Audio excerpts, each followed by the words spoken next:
Hello everyone, welcome to G-Pod Class 8. It's me, Nafi.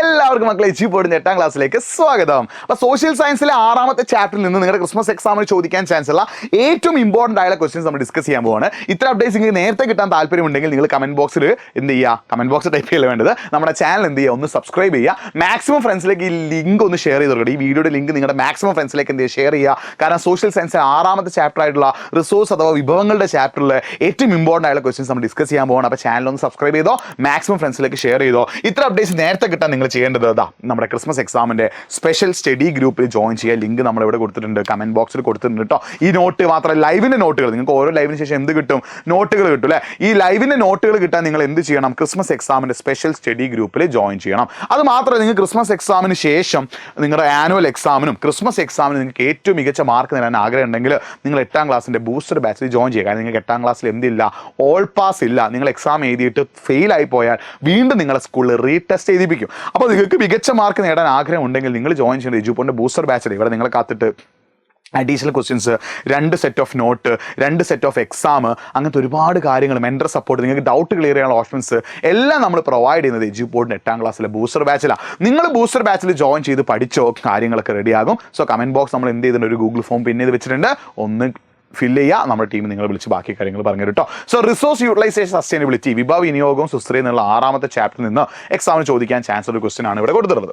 അപ്പോൾ ഈ question നിങ്ങൾ വായിച്ചോ. ഇതിൽ ഉദ്ദേശിക്കുന്നത് എന്താണ്, 2 കാര്യങ്ങളാണ് മെയിൻ ആയിട്ട് പറഞ്ഞത് അല്ലേ. അതായത് renewable and non renewable resources അല്ലേ. പുനരുപയോഗിക്കാവുന്നതും പുനരുപയോഗിക്കാൻ പറ്റാത്തതുമായ വിഭവങ്ങൾ തമ്മിലുള്ള വ്യത്യാസം എഴുതാൻ, അതിന് ഉദാഹരണങ്ങളൊക്കെ എഴുതാനാണ് ഈ ഒരു ചോദ്യം വലുതാണ്. പക്ഷേ ഇതിൽ ഉദ്ദേശം എന്താണ്, the difference between renewable and non renewable resources അല്ലേ. പുനരുപയോഗിക്കാവുന്നതും പുനരുപയോഗിക്കാൻ പറ്റാത്തതുമായ വിഭവങ്ങൾ തമ്മിൽ വേർതിരിക്കാനാണ് ചോദ്യം. അപ്പൊ എന്താണ് റിന്യൂവബിൾ റിസോഴ്സ് പറഞ്ഞാൽ, the resource that do not get depleted after use can be reused are renewable resource അല്ലെ. ഉപയോഗിച്ചാൽ തീർന്നു പോകാത്തതും വീണ്ടും ഉപയോഗിക്കാൻ പറ്റുന്നതുമായുള്ള വിഭവങ്ങളെ നമ്മൾ വിളിക്കുന്ന പേരാണെന്ത്, പുനഃസ്ഥാപിക്കാൻ കഴിയുന്ന വിഭവങ്ങൾ. നിങ്ങൾ ശ്രദ്ധിക്കണേ, ഉപയോഗിച്ചാൽ തീർന്നു പോകാത്തതും വീണ്ടും വീണ്ടും ഉപയോഗിക്കാൻ പറ്റുന്നതുമായിട്ടുള്ള വിഭവങ്ങളെ നമ്മൾ വിളിക്കുന്ന പേരാണെന്ത്, പുനഃസ്ഥാപിക്കാൻ കഴിയുന്ന വിഭവങ്ങൾ. എക്സാമ്പിൾ ഏതൊക്കെയാണ്, സൺലൈറ്റ് അഥവാ സൂര്യപ്രകാശമുണ്ട്, വിൻഡ് അഥവാ കാറ്റുണ്ട്, വേവ്സ് അഥവാ തിരമാലൊക്കെ എന്താണ് ഇതിനുള്ള എക്സാമ്പിൾ ആണ്. കാരണം ഇത് വീണ്ടും വീണ്ടും ഭൂമിയിൽ എന്ത് ചെയ്യും, ഇങ്ങനെ പ്രൊഡ്യൂസ് ചെയ്തുകൊണ്ടേയിരിക്കും. അടുത്താണ് എന്ത്, നോൺ റിന്യൂവബിൾ റിസോഴ്സസ് അഥവാ പുനഃസ്ഥാപിക്കാൻ കഴിയാത്ത വിഭവങ്ങൾ അല്ലേ. എന്താണ്, these have been formed over millions of years and they decrease in quantity with use. അതായത് ലക്ഷക്കണക്കിന് വർഷങ്ങളെടുത്ത് ഭൂമിയിൽ ഉണ്ടായതും ഉപയോഗിക്കും തോറും തീർന്നു പോകുന്നതുമായിട്ടുള്ള വിഭവങ്ങളെ വിളിക്കുന്ന പേരാണെന്ത്, നോൺ റിന്യൂവബിൾ റിസോഴ്സസ് എന്ന് പറഞ്ഞാൽ. ഏതൊക്കെയാണ്, അയേൺ, ഇരുമ്പയിരുണ്ട്, ഗോൾഡ്, സ്വർണ്ണമുണ്ട്, കോൾ, കൽക്കരി, പെട്രോളിയം ഒക്കെ എന്താണ് ഇതിനുള്ള എക്സാമ്പിൾസ് ആണ്. അങ്ങനെ ഈ ഒരു ചോദ്യത്തിന്റെ ആൻസർ നിങ്ങൾ എന്ത് ചെയ്തേ, ഒന്ന് കമന്റ് ബോക്സ് ടൈപ്പ് ചെയ്യട്ടെ. ഇതേപോലുള്ള 1 വേർഡ് ക്വസ്റ്റ്യൻസും ചിലപ്പോൾ എന്ത് ചെയ്തേക്കാം, നിങ്ങൾക്ക് എക്സാമിന് ചോദിച്ചേക്കാം. ഇതിന്റെ ആൻസർ നിങ്ങൾ എന്ത് ചെയ്യുക, ഒന്ന് കമന്റ് ബോക്സ് ടൈപ്പ് ചെയ്യട്ടോ.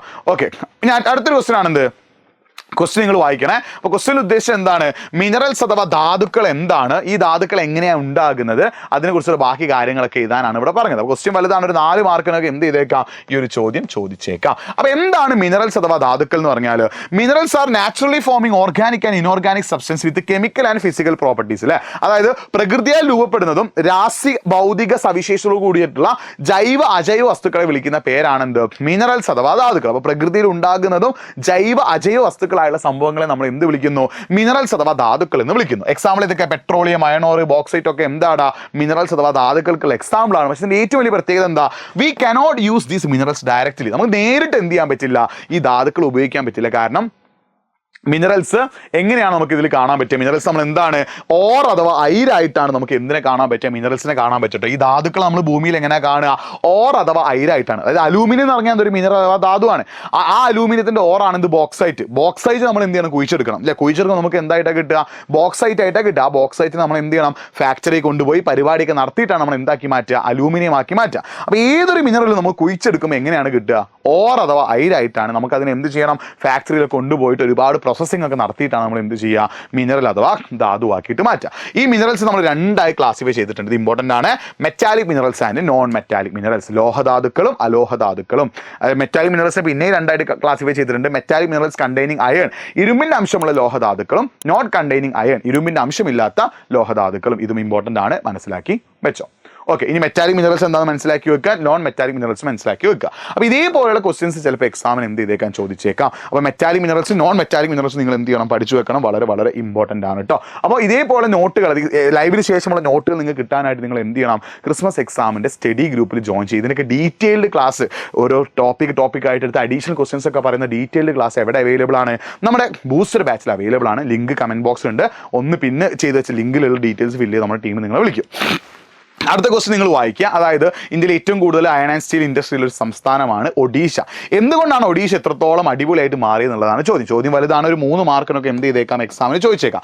സോ ഒഡീഷ നിങ്ങൾ നോക്കുകയാണെങ്കിൽ ഇന്ത്യൻ സ്റ്റേറ്റിൽ ഒഡീഷയ്ക്ക് ചുറ്റുമുള്ള സ്ഥലങ്ങളിൽ നന്നായിട്ട് അയണോർ ഇൻഡസ്ട്രീസ്, ഇരുമ്പുരുക്ക് വ്യവസായശാലകളുണ്ട്. അതിനുള്ള കാരണം എന്താ, ഈ 4 പോയിന്റ്സ് ആയിട്ട് അതിനുള്ള ആൻസർ ആയിട്ട് നിങ്ങൾ എഴുതേണ്ടത്. ഒന്നാമത്തെ പോയിന്റ് എന്താ, Odisha geographical location, mineral and water availability അല്ലേ. അതായത് ഒഡീഷയുടെ സ്ഥാനം, അത് മാത്രമല്ല ഒഡീഷയിൽ എന്തുണ്ട്, നല്ല രീതിയിൽ അയണോർ അഥവാ ഇരുമ്പയിര് കിട്ടുന്നുണ്ട്. വാട്ടർ അവൈലബിലിറ്റി, വെള്ളം ഇവിടെ നല്ല രീതിയിൽ കിട്ടുന്നുണ്ട്. അത് മാത്രമല്ല ഈ നല്ല രീതിയിൽ അയണോർ, അതായത് കിയോഞ്ചർ, ഒഡീഷയിലുള്ള കിയോഞ്ചറിലും സുന്ദർഗഡിലൊക്കെ എന്താണ്, നല്ല ക്വാളിറ്റിയുള്ള അയണോർ, നല്ല ക്വാളിറ്റിയുള്ള ഗുണമേന്മയുള്ള ഇരുമ്പയിര് എന്ത് ചെയ്യുന്നുണ്ട്, ഇവിടെ കിട്ടുന്നുണ്ട് എന്നുള്ളൊരു കാര്യം കൂടി ഓർത്ത് വെക്കുക. പിന്നെ അയണോർ ഇൻഡസ്ട്രിയിലേക്ക് ഏറ്റവും ആവശ്യമുള്ള ഒരു സംഭവമാണ് കോൾ അഥവാ കൽക്കരി. ആ കൽക്കരി എവിടെ കിട്ടുന്നുണ്ട്, ഒഡീഷയിലുള്ള താൽച്ചർ റീജിയനിൽ കിട്ടുന്നുണ്ട്. അപ്പോൾ ഈ കാരണങ്ങൾ കൊണ്ട് തന്നെ ഒഡീഷയിൽ എന്ത് ചെയ്തു, അടിപൊളിയായിട്ട് അയൺ ആൻഡ് സ്റ്റീൽ ഇൻഡസ്ട്രീസ് എന്ത് ചെയ്തു, വളർന്നു വന്നു. അത് മാത്രമല്ല ഒഡീഷയിൽ നല്ല റോഡ് ആൻഡ് റെയിൽവേ നെറ്റ്വർക്ക് ഉണ്ടല്ലോ. ശ്രദ്ധിക്കേണ്ടത് ഏതാണ്, ഈ ഒഡീഷയിലെ പ്രധാനപ്പെട്ട ഏരിയനെ കണക്ട് ചെയ്യുന്ന റോഡ് ആൻഡ് റെയിൽവേ നെറ്റ്വർക്കിൽ റോഡും റെയിൽവേയും എവിടെയുണ്ട്, ഒഡീഷയിലുണ്ട്.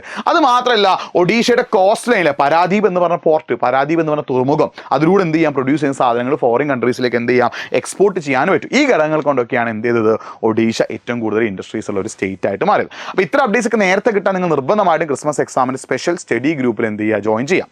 മറ്റൊരു ക്വസ്റ്റൻ ആണ്, 2 മാർക്കിനൊക്കെ ചോദിക്കാൻ ചാൻസ് ഉള്ള ക്വസ്റ്റൻ ആണ്. What are the major factors that influence location of manufacturing industry? ഒരു ഉൽപ്പാദന വ്യവസായത്തെ സ്വാധീനിക്കുന്ന പ്രധാന ഘടകങ്ങൾ ഏതൊക്കെ? അപ്പോൾ ഈ പോയിന്റ് ഇങ്ങനെ തന്നെ അങ്ങോട്ട് എഴുതി വെച്ചാൽ മതി. അതായത് ഈ ഒരു മാനുഫാക്ചറിംഗ് ഇൻഡസ്ട്രീസ് അഥവാ ഉൽപ്പാദന വ്യവസായത്തെ സ്വാധീനിക്കുന്ന ഘടകങ്ങൾ 2 ടൈപ്പ് ഉണ്ട്. ജിയോഗ്രഫിക്കൽ ഫാക്ടേഴ്സ് അഥവാ ഭൂമിശാസ്ത്രപരമായ ഘടകങ്ങളുണ്ട്.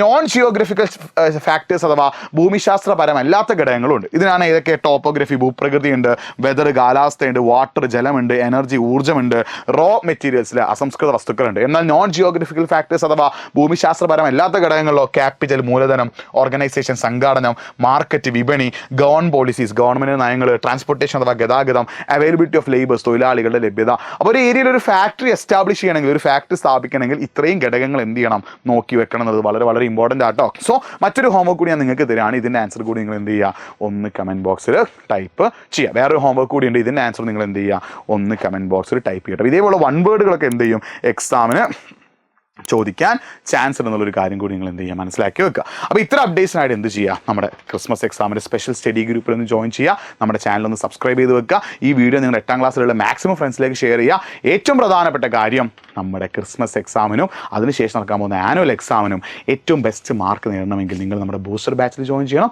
അടിപൊളിയായിട്ട് പഠിക്കുക, സൂപ്പറായിട്ട് പഠിക്കുക, ജിൽജിലായിട്ട് പഠിക്കുക. ഇപ്പം തന്നെ ഞാൻ പറഞ്ഞ ഹോംവർക്കിന് ആൻസർ കൂടി കമൻറ്റ് ബോക്സ് ടൈപ്പ് ചെയ്യുക. ബൂസ്റ്റർ ബാച്ചിൽ ജോയിൻ ചെയ്യാനുള്ള ലിങ്ക് കമൻറ്റ് ബോക്സിൽ പിന്നെ ചെയ്ത് വെച്ചിട്ടുണ്ട്. നിങ്ങൾക്ക് 2 set of questions, 2 set of exams, 2 set of note, additional questions എല്ലാം നമ്മൾ പ്രൊവൈഡ് ചെയ്യുന്നുണ്ട്. ജോയിൻ ചെയ്ത് പഠിച്ചോ, കാര്യങ്ങൾ സെറ്റ് ആവും. വീണ്ടും കാണാം. It's me Nafi signing off. By.